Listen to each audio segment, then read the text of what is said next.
Oi, gente, tudo bem? Eu espero que todos estejam bem, quietinhos em casa e estudando. Para ajudar vocês aí nessa tarefa muito árdua que é estudar em casa, eu resolvi preparar essas aulas de revisão do conteúdo que nós já vimos até agora, para vocês não esquecerem de nada, para quando todo esse caos acabar, a gente voltar com tudo, estudando todo o conteúdo, tudo bem? Eu vou encaminhar essas aulas para um representante de cada sala e vocês mandem aí nos grupos e qualquer dúvida, galera, junta aí a dúvida da galera e manda para mim, tá bom? Qualquer dúvida é só mandar que eu vou ajudando vocês aí mesmo à distância, tá bom? Eu tô me adaptando ainda a essa questão de aulas online, então pode ter alguns erros aí no meio, uma gagueira aí, mas lidem com isso, tá bom? Beijos. Então, na aula de hoje, nós vamos conversar um pouquinho sobre os estados físicos e as suas mudanças. Então, nessa tirinha aí, nós temos o Bidu, sei lá, esqueci o nome do cachorrinho da Mônica aí.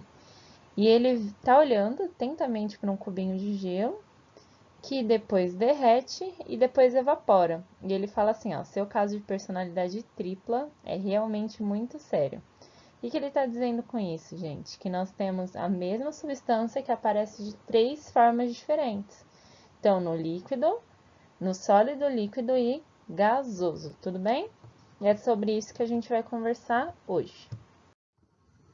Então, aí, os três estados físicos que nós temos é o sólido, o líquido e o gasoso. Se a gente olhar para esse desenho que tem aqui em cima, a gente vai ver que temos diferenças de um desenho para o outro. Esse desenho, galera, é um modelo de representação das nossas moléculas em cada estado físico. Então, no sólido, a gente pode ver que elas estão bem juntinhas. No líquido, já está um pouquinho mais separado. E no gasoso, bem mais separado. Lembra da dancinha dos estados físicos? Então, agora é o momento de lembrar da dancinha lá que nós fizemos. Então, aqui, ó, no sólido, nós temos uma forma definida e um volume definido. O que que isso quer dizer? Se eu pegar um sólido que está dentro de um recipiente redondo e esse sólido está na forma quadrada, ele vai continuar quadrado.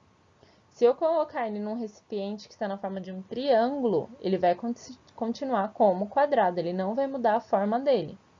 E o volume também vai continuar o mesmo, não vai variar. Já no líquido, nós temos uma forma variável e um volume definido. O que que isso quer dizer? Se eu tiver uma garrafinha no formato de um coração e colocar 50 ml de água lá dentro, essa água vai continuar sendo 50 ml, mas vai ficar no formato de coração. Se eu colocar numa garrafinha reta, ela vai ficar reta. Então, ela varia de acordo com o recipiente que está sendo colocado. Já o volume continua o mesmo. Já no estado gasoso, tanto a nossa forma como o nosso volume são variáveis. O que que isso quer dizer?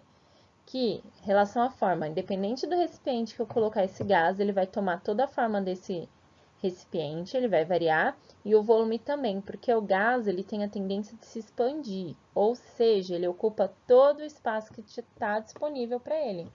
Um exemplo, galera, é quando alguém descasca uma mexerica, uma tangerina, aí, depende da forma que você fala. Todo mundo que estiver naquele espaço vai sentir o cheiro, porque a casca ela libera substâncias gasosas que têm a tendência de ocupar todo o espaço, então o cheiro vai se espalhando por todo o ambiente.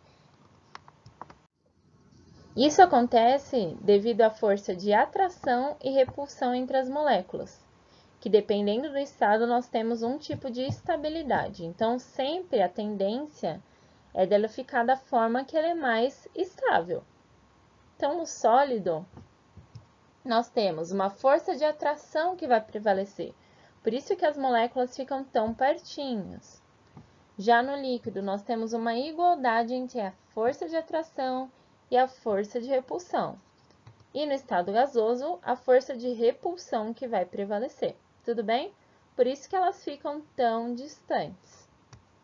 Então, chegou a hora de pegar um papel e uma caneta aí e fazer anotações. Então, resumindo, galera, para o estado sólido, nós temos forma definida, volume definido e a força de atração é que prevalece. Já no líquido, a nossa forma é variável, o volume é definido e a força de atração é igual à de repulsão. Então, nós temos uma distância intermediária. Já no gasoso, a forma é variável e o volume também. Sendo assim, a força de repulsão que prevalece, que vai fazer com que as moléculas fiquem mais distantes uma das outras. E como, galera, que essas mudanças ocorrem? Elas só vão ocorrer se eu tiver variação de pressão ou de temperatura. Posso ter variação só de pressão? Sim. Posso ter variação só de temperatura? Sim. Posso ter a variação dos dois? Sim. A mais comum, galera, que nós temos é a variação de temperatura. Por quê? Porque é a mais fácil de conseguir controlar. Então, se eu vou numa boca de um fogão, eu consigo controlar a minha intensidade da chama e, consequentemente, variar a minha temperatura. Já controlar a pressão é muito mais difícil, você tem que ter um ambiente totalmente fechado para você controlar essa pressão. Então, a gente normalmente trabalha com a variação aí de temperatura. Então, aqui, até nesse desenho, eu coloquei aqui para vocês variação de temperatura, tá bom? Então, o primeiro estado que nós vamos ver a variação é no estado sólido, tudo bem? Para eu ir do estado sólido para o estado líquido, eu vou precisar aumentar a nossa temperatura. Olha a seta daqui de cima, ó. Então, aumentar a temperatura. E quando isso acontece, a gente chama de fusão. Então, se eu vou do sólido para o líquido, eu tenho uma fusão. Já do líquido para o gasoso, a gente chama de vaporização. Então, aqueceu, teve vaporização. Já se eu for falar do contrário, que eu quero ir do gasoso para o líquido, a gente vai ter a condensação. Então, quando isso acontece, a gente chama de condensação. E do líquido para o sólido, a solidificação. Nós temos uma mudança de estado, galera, que ela é diferente aí de todas as outras.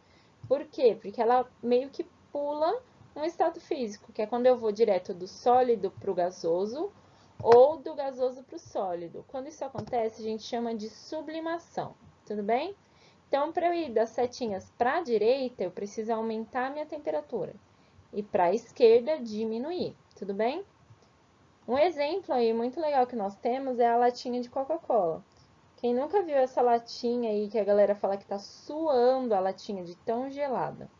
Por que que ela fica assim? De onde surge essa água? Que é do nada, porque a latinha tá fechada, ela não estava molhada antes. O que que acontece, galera? O nosso ar é uma mistura de vários gases, inclusive a água no estado gasoso, vapor de água. Quando essa água, galera, encosta nessa latinha super gelada, ela diminui a temperatura e, consequentemente, ela vai fazer uma variação do estado físico, que é a condensação, quando eu saio do estado gasoso e vou para o líquido, tudo bem? Então, nada mais é aí do que uma condensação. Então, a próxima vez que vocês ouvirem alguém falando que a latinha tá suando, galera, pode falar, ô, peraí, ó, o nome disso é condensação, tá bom? Então, é o vapor de água presente no ar atmosférico que condensa. Então, a sublimação, galera, que é um dos mais difíceis da gente conseguir enxergar, ela é mais comum no nosso cotidiano do que a gente imagina. Então, um exemplo muito comum é a naftalina. Sabe aquele cheiro bem característico de guarda-roupa de vó? É esse cheiro mesmo, é o cheiro da naftalina. A naftalina, galera, ela serve para não dar traça, aqueles bichinhos que deixam vários furinhos na roupa e vó gosta muito de pôr isso no guarda-roupa. Então, fica aquele cheirão forte. Por que que fica esse cheiro forte? Porque a naftalina, ela tá no estado sólido e ela vai direto pro gasoso. Então, deu uma aquecidinha, galera, ela já esquenta e já vai pro estado gasoso. E eu acabei de falar que o gás, ele tem a tendência de se expandir. Então, ele vai querer ocupar todo o espaço que está disponível para ele. Um outro exemplo que nós temos é o iodo. Aqui eu coloquei umas fotos de um experimento. Eu que fiz esse experimento mesmo, então são fotos minhas.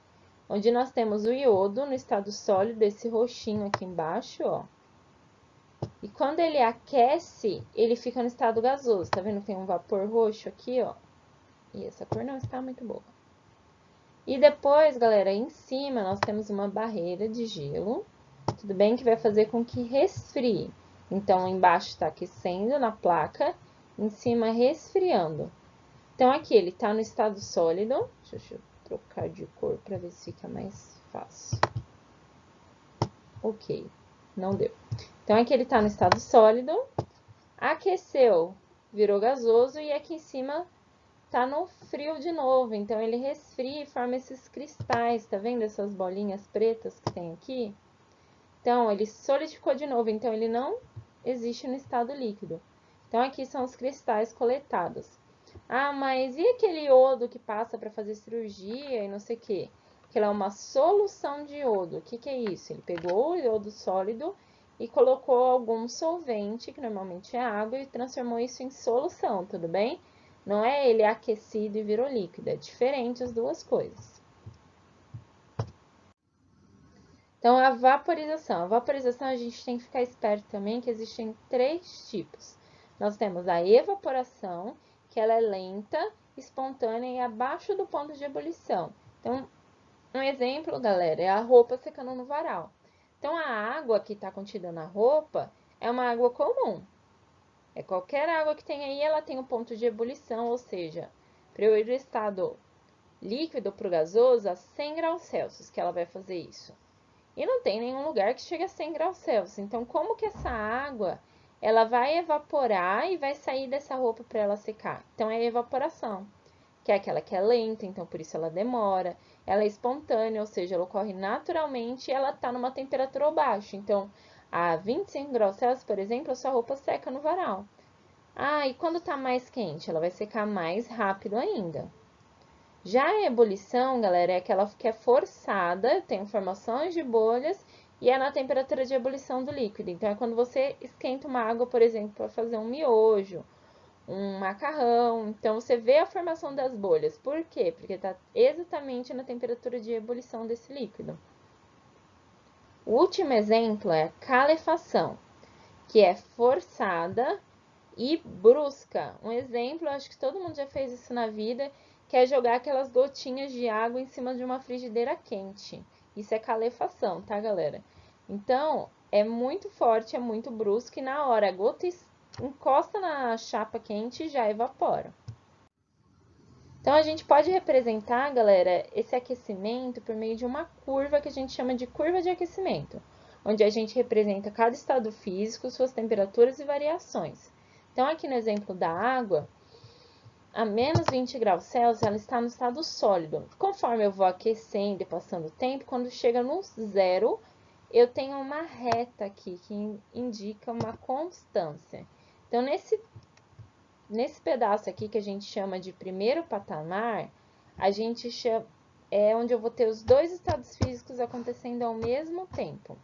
Então, eu tenho sólido e tenho líquido ao mesmo tempo, até que passe desse 0 graus Celsius, aí eu vou ter só líquido.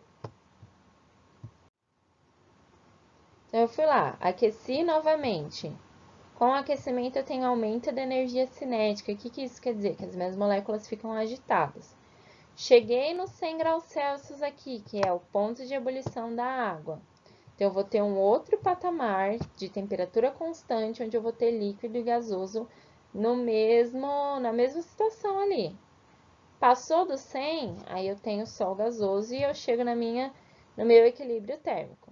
Então, eu vou aqueço, quando chega no ponto de fusão, eu vou ter sólido e líquido. Por quê? A fusão é a passagem do sólido para o líquido.